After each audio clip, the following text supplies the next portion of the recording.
Nabi Ilyas adalah seorang nabi yang disebut dalam Al-Quran dan jarang orang membincangkan kisahnya. Menurut sebuah riwayat, Nabi Ilyas adalah 5 kali lebih tinggi daripada Nabi Adam. Dikatakan Nabi Ilyas tingginya 150 meter, adakah sejarah ini benar?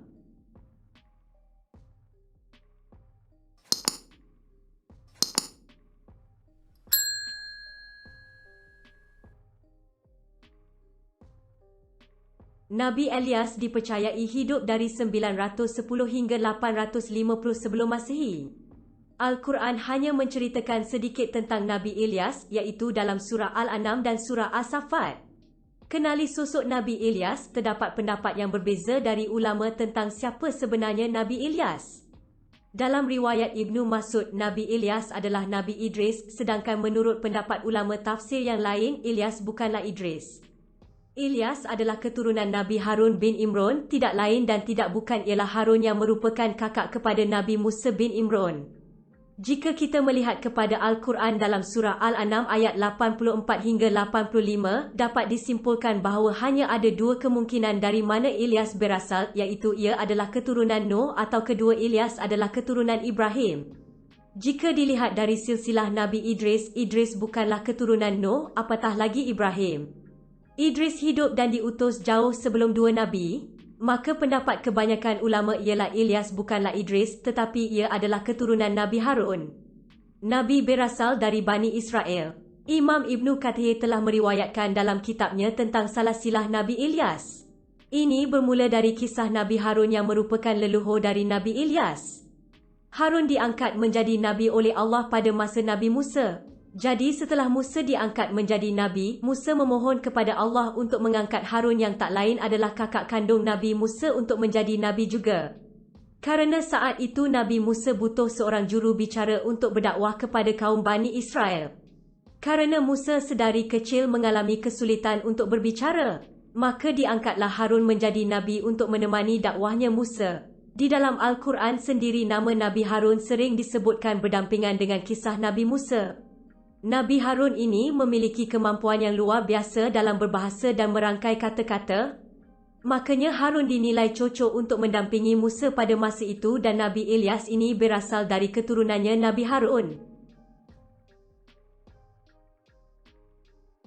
Nabi Ilyas diutuskan oleh Allah di sebuah kawasan bernama Balabak yang terletak di sebelah barat Damsyik. Balabak ialah sebuah kota yang penduduknya menyembah berhala. Berhala yang mereka sembah dipanggil berhala Baal. Itulah sebabnya kota mereka dinamakan sempena berhala yang mereka sembah berhala Baal menjadi kota Balabak. Dikatakan bahawa berhala Baal ini adalah patung yang diperbuat daripada emas dan diletakkan di atas bukit yang tinggi. Terdapat juga pengulas lain yang mengatakan bahawa Baal adalah nama seorang wanita. Nah, mereka dikatakan menyembah sosok wanita di kota itu. Tetapi pendapat yang lebih kuat ialah Baal adalah nama berhala yang disembah oleh orang itu. Nabi Ilyas setiap hari berdakwah kepada umat ini dan rajanya agar mereka semua bertauhid hanya menyembah Allah, tetapi rupa-rupanya mereka tidak mahu mengikut pelawaan Ilyas. Raja dan rakyat pada masa itu telah mendustakan Nabi mereka. Kemudian mereka bersama-sama mencari Nabi Ilyas dan mereka ingin membunuh Nabi Ilyas agar bencana di negeri mereka cepat berakhir. Akhirnya mereka menemui tempat persembunyian Nabi Ilyas. Tetapi pada masa itu Nabi Ilyas telah melarikan diri kerana baginda tahu bahawa pada masa itu ada sekumpulan orang dari negeri Balabak yang hendak datang ke gua tempat tinggal Ilyas.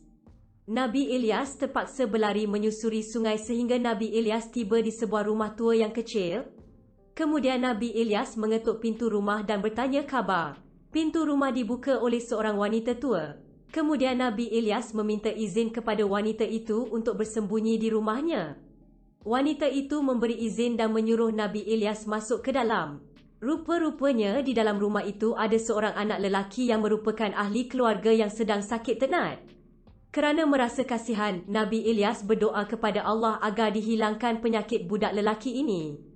Tidak lama kemudian, dengan izin, anak itu sembuh dari penyakitnya. Anak ahli keluarga yang sakit itu bernama Ilyasa. Maka, setelah Ilyasa sembuh dari penyakitnya, hari-harinya diisi dengan belajar bersama-sama dengan Nabi Ilyas. Hingga suatu hari Allah melantik Ilyasa menjadi Nabi yang kita kenal dalam Islam sebagai Nabi Ilyasa. Maka di sini ada dua nabi iaitu Ilyas dan Ilyasa. Singkat cerita, setelah Nabi Ilyas mengetahui berita raja yang zalim di negerinya telah wafat, Nabi Ilyas dan Ilyasa datang ke negeri Balaba. Kedua-duanya mula berdakwah kepada penduduk negara itu semula. Tetapi ketika itu nampaknya kemarau yang teruk di negeri Balaba belum berakhir selagi negara itu ditinggalkan oleh Nabi Ilyasa. Kebanyakan orang di negara itu telah meninggal dunia. Akhirnya, Nabi Ilyas membuat perjanjian dengan orang ramai bahawa jika mereka ingin meninggalkan Tuhan-Tuhan mereka dan bertaubat kepada Allah, maka Nabi Ilyas akan berdoa kepada Allah untuk mengakhiri azab di negara itu. Kerana orang telah putus harapan dan tidak tahu lagi apa yang harus dilakukan, mereka terpaksa mengikut nasihat Nabi Ilyas. Setelah itu mereka mulai menghancurkan berhala-berhala mereka dan kemudian mereka semua bertobat untuk kembali ke jalan yang benar. Setelah janji mereka sudah dijalankan, Nabi Ilyas pun berdoa meminta hujan kepada Allah. Tak lama setelah itu Allah mengabulkan doa dari Nabi Ilyas. Negeri itu pun turun hujan dengan derasnya hingga berakhirlah penderitaan mereka kerana azab kemarau tersebut. Setelah keadaan di negeri Balaba sudah kembali normal, hewan ternak dan kebun mereka telah menghasilkan banyak makanan, masyarakat di negeri ini kembali menyembah berhala. Artinya ketika itu masyarakat di negeri Balaba ini kembali ke setelan pabriknya. Mulailah ketika itu orang-orang membuat patung-patung kembali dan negeri itu menjadi negeri penyembah berhala lagi. Nabi Ilyas pun berdoa kepada Allah untuk dibukakan kembali hati kaumnya. Namun akhirnya negeri itu dilanda kemarau lagi dan ini lebih parah daripada sebelumnya. Di akhir kisah Nabi Ilyas pun pergi meninggalkan kaumnya yang durhaka itu.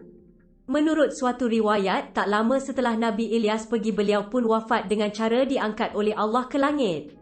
Hadits tentang wafatnya Nabi Ilyas itu disebutkan oleh Wahbi bin Munabih yang menyatakan bahawa saat itu Ilyas berdoa kepada Allah untuk mencabut nyawanya kerana kaumnya telah ingkar dan mendurhakainya. Kemudian datanglah seekor binatang yang warnanya merah seperti api, lalu Nabi Ilyas pun menaiki binatang tersebut dan Allah menumbuhkan sayap di tubuh Nabi Ilyas serta memakaikan pakaian yang terbuat dari cahaya. Setelah itu Allah merubah Nabi Ilyas menjadi malaikat. Seorang malaikat manusia yang terbang di langit dan berjalan di bumi. Tapi hadits ini mengandung kontroversi dari kisah-kisah Israel, tidak perlu diyakini kebenarannya dan tidak pula didustakan. Imam Ibn Katsir dalam kitabnya Qisasul Anbiya menyatakan bahawa setiap tahun Nabi Ilyas dan Nabi Ide berkumpul dan bertemu di Baitul Maqdis Palestin pada bulan Ramadan. Kemudian disebutkan bahawa Nabi Ilyas dan Nabi Ide mengerjakan haji bersama-sama setiap tahun. Maka dikatakan setiap musim haji pasti ada Nabi Ilyas dan Nabi Ide di Mekah. Cuma ramai yang tidak menyedari kehadiran mereka. Ketika mereka berdua sedang mengerjakan haji, mereka pun minum air Zam-Zam. Nah, selepas mereka minum air Zam-Zam, perut mereka akan kenyang selama setahun penuh. Jadi selama 1 tahun mereka tidak akan makan apa-apa makanan. Mereka hanya akan minum air Zam-Zam pada musim haji. Tetapi Ibn Katsir juga menyatakan bahawa tidak ada dalil yang sahih mengenai kisah-kisah hadis tersebut. Ibn Katsir juga percaya bahawa Ilyas dan Ide telah lama meninggal dunia. Terdapat juga kisah yang agak pelik yang diceritakan oleh Imam Al-Baihaqi. Suatu hari ketika Rasulullah SAW dan para sahabat dalam perjalanan, mereka berhenti di sebuah lembah. Salah seorang sahabat sayup-sayup mendengar seseorang berdoa di lembah itu. Orang yang berdoa berkata, "Ya Allah, jadikanlah aku umat Muhammad yang dirahmati untuk diampuni dan menerima taubatnya." Anas bin Malik berkata, lalu aku melihat kepada punca suara itu dan ternyata orang yang sedang solat itu adalah seorang lelaki yang tingginya 300 ziro. 300 ziro adalah lebih kurang 150 meter. Ini bermakna orang ini sebenarnya jauh lebih tinggi daripada Nabi Adam AS yang tingginya hanya 30 meter. Kemudian lelaki tinggi itu berkata kepada Anas, "Hai, siapakah kamu?" Anas menjawab, "Saya Anas bin Malik, pembantu Rasulullah." Lelaki tinggi itu berkata, "Jadi di mana Nabi Muhammad sekarang?" Anas menjawab sambil menunjuk ke tempat itu, "Di sana dia mendengar perbualan kamu." Lelaki itu berkata, "Wahai Anas, pergilah kepada Muhammad dan beritahu dia bahawa saudaranya Ilyas mengirim salam kepadanya." Anas kemudiannya menghadap Nabi Muhammad dan menyampaikan pesanan dari lelaki tinggi lampai itu yang ternyata Nabi Ilyas. Maka Rasulullah pun bangun dari tempat duduknya dan pergi menemui Ilyas. Selepas mereka berdua bertemu, mereka berpelukan dan terus berbual. Selepas itu, Nabi Ilyas yang tingginya 150 meter berkata, "Wahai Rasulullah Shallallahu Alaihi Wasallam, saya tidak pernah makan kecuali setahun sekali dan inilah hari saya harus makan. Bagaimana kalau sekarang kita makan bersama ya Rasulullah?" Kata Anas, tiba-tiba makanan turun dari langit. Kemudian Nabi Ilyas dan Rasulullah makan bersama. Selesai makan, kami solat asar bersama-sama. Kemudian kami meneruskan perjalanan dan meninggalkan Nabi Ilyas di tempat itu. Kata Imam Baihaqi yang meriwayatkan, hadis ini adalah hadis yang sangat serius. Kisah ini juga diriwayatkan dalam kitab Al-Mustadrak oleh Imam Al-Hakim. Imam Ibnu Kathir menyatakan bahawa kisah tentang Ilyas yang tinggi itu adalah hadis palsu, kerana ia bercanggah dengan hadis-hadis sahih dari banyak sisi. Imam Ibnu Katsir juga memberi contoh dalam sebuah hadis sahih, Rasulullah pernah bersabda, "Sesungguhnya Allah menciptakan Adam yang tingginya 60 hasta, kemudian pada generasi selepas Adam ketinggian manusia akan menjadi semakin pendek." Maka ini bermakna tiada manusia yang diciptakan oleh Allah lebih tinggi daripada Nabi Adam. Sedangkan dalam kisah sebelumnya Nabi Ilyas tingginya 150 meter. Ini bermakna 5 kali ganda lebih tinggi daripada Nabi Adam. Kemudian Imam Ibnu Katsir pun berkata dalam kisah hadis bahawa Rasulullah yang berdiri dan mendekati Ilyas melakukan sesuatu yang tidak benar.